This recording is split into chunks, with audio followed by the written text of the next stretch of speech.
Hello everyone, welcome to my YouTube channel. आप सभी का स्वागत है मेरे यूट्यूब चैनल पर। आज मैं फिर आपके सामने एक नई वैकेंसी लेके आई हूँ जिसके बारे में आपको बताने वाली हूँ। चलिए फिर स्टार्ट करते हैं। डीएसएसबी टीजीटी रिक्वायरमेंट 2025 डीएसएसबी द्वारा एक नोटिफिकेशन जारी किया गया है। इसका ऑफिशियली नोटिफिकेशन आ चुका है। अगर हम इसके फॉर्म फिलअप की डेट बताएं तो 9 अक्टूबर से ये फॉर्म फिल होना स्टार्ट हो जाएंगे। अगर हम इसकी लास्ट डेट की बात करें तो 7 नवंबर इसकी लास्ट डेट है। ठीक है, नेक्स्ट हम बात करते हैं। इसका अगर पूछें तो सिलेक्शन प्रोसेस क्या है, ये भी आपका कंप्यूटर बेस्ड एग्जामिनेशन है।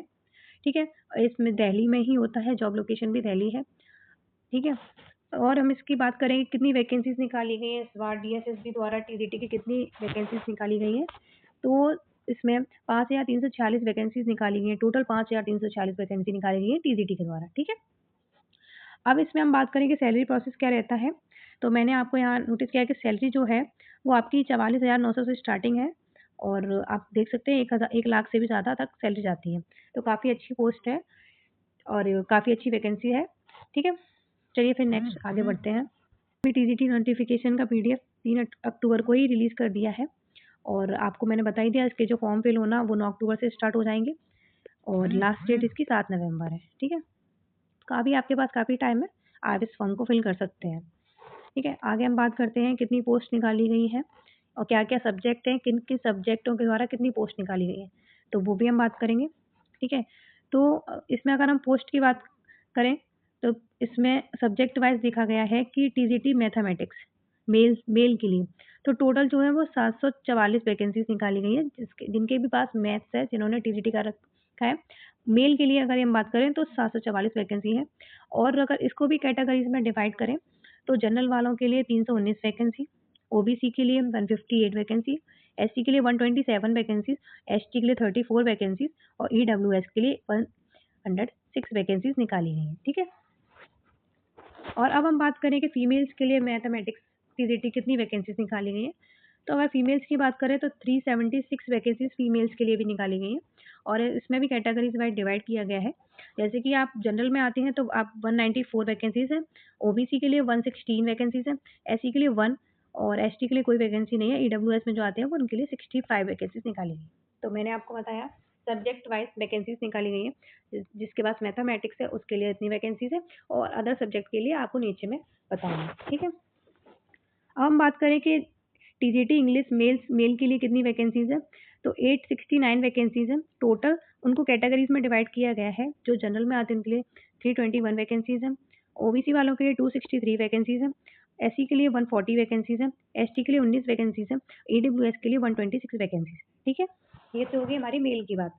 अब हम फीमेल की बात करें, तो 104 वैकेंसीज टोटल निकाली गई हैं।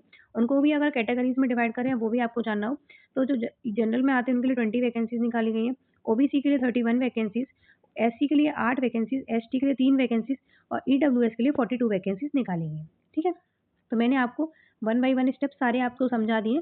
कोई भी डाउट हो तो आप पूछ सकते हैं मुझसे। ठीक है, अब नेक्स्ट हम बात करते हैं अदर सब्जेक्ट क्या-क्या हैं। तो मैंने आपको मैथ और इंग्लिश के बारे में बताया। ऐसे ही आप देख सकते हैं कि सोशल साइंस में भी निकाली गई है मेल के लिए, फीमेल के लिए। ठीक है, तो सोशल साइंस में भी मेल के लिए निकाली गई है 306 वैकेंसी और इसको भी कैटेगरीज वाइज डिवाइड कर रखा है। ठीक है, अब हम बात करें कि फीमेल के लिए सोशल साइंस में कितनी वैकेंसीज निकाली गई हैं, तो फीमेल्स की बात करें तो फीमेल्स के लिए भी टोटल वैकेंसीज 92 निकाली गई हैं और उनको भी आपको जनरल, ईडब्ल्यूएस, एससी, एसटी सब डिवाइड कर रखा है। ठीक है, तो आप यहाँ देख सकते हैं।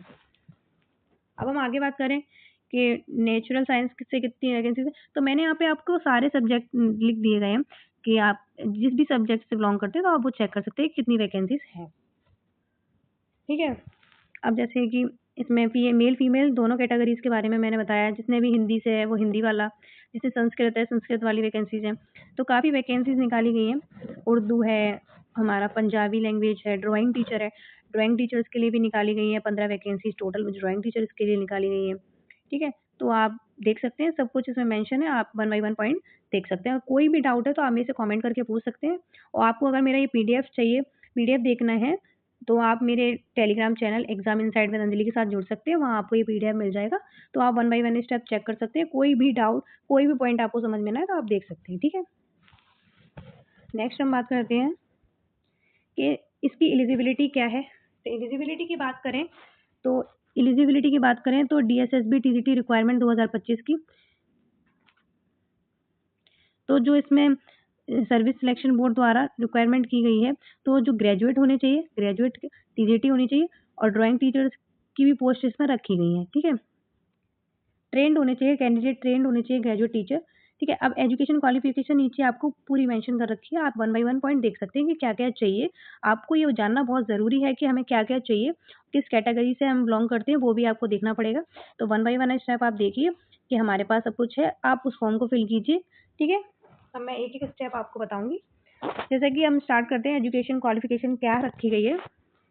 तो कैंडिडेट के पास आप क्या ग्रेजुएशन डिग्री होनी चाहिए, कंप्लीट होने चाहिए, ठीक है, पास होने चाहिए आप, और एटलीस्ट उसमें आपको 45% चाहिए, कितनी 45% तो चाहिए ही चाहिए, तभी आप इस फॉर्म को फिल कर सकते हैं, ठीक है।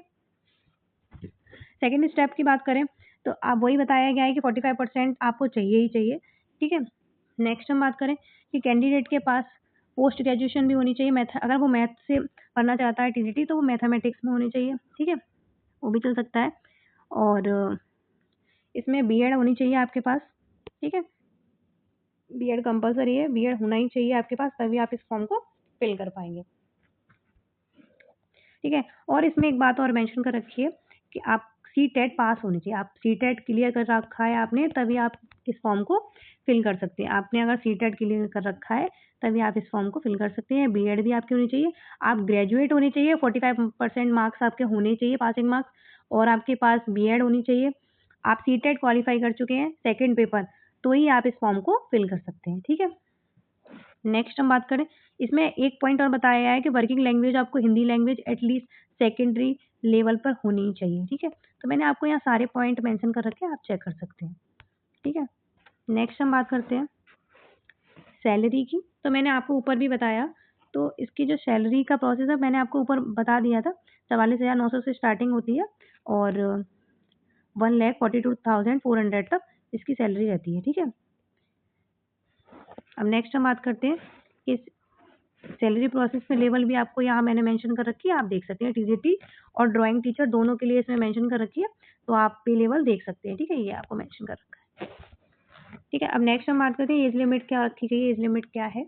तो एज लिमिट की अगर हम बात करें तो कैंडिडेट के पास जो है मैक्सिमम एज 18 ईयर से स्टार्ट करी गई है, 18 ईयर से लेकर 32 ईयर्स के सभी लोग इस फॉर्म को फिल कर सकते हैं, ठीक है। और relaxable up to 14 years in case the female candidate के लिए कुछ इसमें एज रिलैक्सेशन भी रखा गया है, ठीक है, तो आप वो भी चेक कर सकते हैं। नेक्स्ट हम बात करते हैं एज रिलैक्सेशन कैसे कैसे रखा गया है, तो उसकी भी मैं बात करूँ तो SC और ST में जो लोग आते हैं उनके लिए 5 साल का एज रिलैक्सेशन है, OBC वालों के लिए 3 साल का, और जो PWBD होते हैं उनके लिए 10 साल का, और इनके 15 साल का होता है, ठीक है, तो आपको ये भी पता होना चाहिए। और नेक्स्ट हम बात करें OBC के लिए मैंने आपको ऊपर भी बताया 3 साल का, वही ये मेंशन कर रखा है, ठीक है। नेक्स्ट हम बात करते हैं